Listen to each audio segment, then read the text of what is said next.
My pick as the daily driver for 2014 would have to be the Audi S3. Now granted, at 60 odd grand this thing isn't really going to comply with everyone's budget, but I think just its mix of performance but also daily compliance and the fact it's sort of wrapped in a nice European shell makes it a no-brainer for me.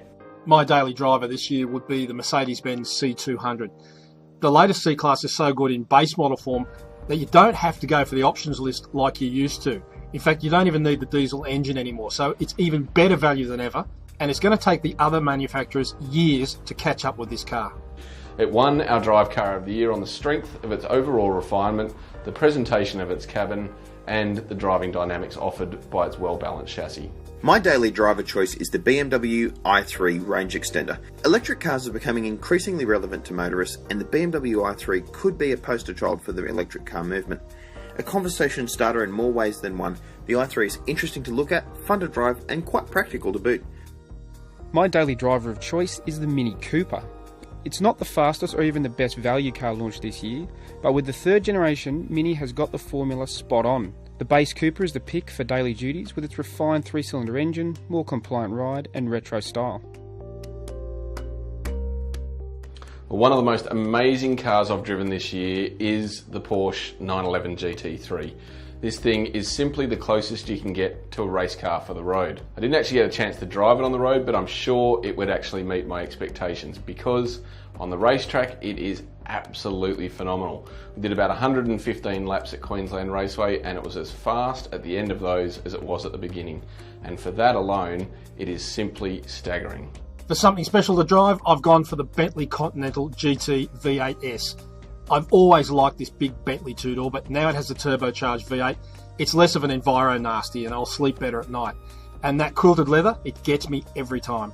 I'm a muscle car guy, so I'm going to have to run with the GTS Maloo. I mean, Holden have done a great job with that ute. It's probably the best car-based ute in the world. Now, there are so many different reasons not to buy this car. I mean, it's impractical in a lot of ways. It drinks like no other car out there. But I think for someone that already has an elaborate collection of stuff in their shed, this would be the ideal toy. It's so much fun, it has so much character, and the fact that only 250 of them were made just makes it all the more special for me. For something special, I'd pick the Nissan GTR Nismo. There are a lot of fast cars, but few force your brain to function quicker. The GTR Nismo does just that. It is ferociously fast, but still able to be tamed. The car that surprised me most this year was the Tesla Model S. I'm not entirely sure what I was expecting from this plug-in supercar, but whatever it was, I got more from it than that. This is genuine headrest in the back of the head acceleration. And the price, well, it's going to raise a few eyebrows.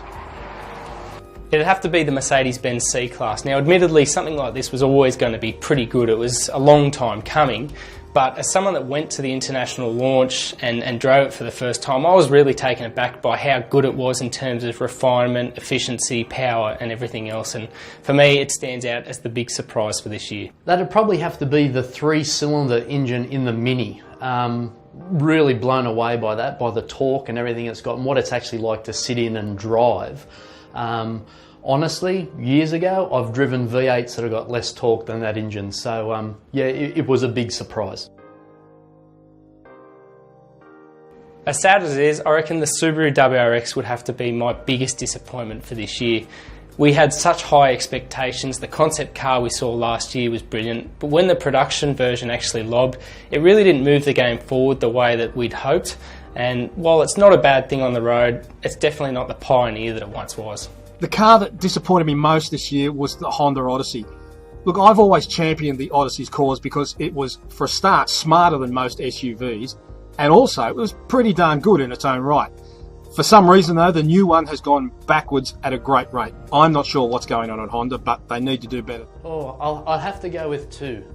First one, BMW M4. It's just not as sharp and it feels wooden to me compared to the M3 that it replaced. So that was disappointing.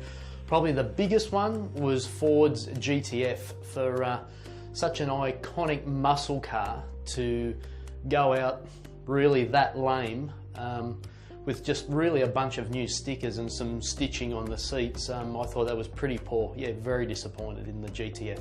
Now, the death of FPV was a major step in the Australian car industry's stagger into oblivion, and Ford's budget was clearly tight, but the Falcon GT really deserves more than just a retuned engine and some different stripes. It doesn't help that Ford has also quit from V8 supercars, turning its back on decades of history. Let's hope that HSV can do a better job when it's time to farewell the GTS. So my biggest disappointment this year is, sadly, the Ford Falcon FGX. I really don't think they did enough to let this car live out for another 2 years. It had already lost flavour with Australians, and it's really just a mild facelift. Sadly, beyond that, I don't think Ford Australia put a strong enough full stop on 45 years of Falcon heritage here in Australia.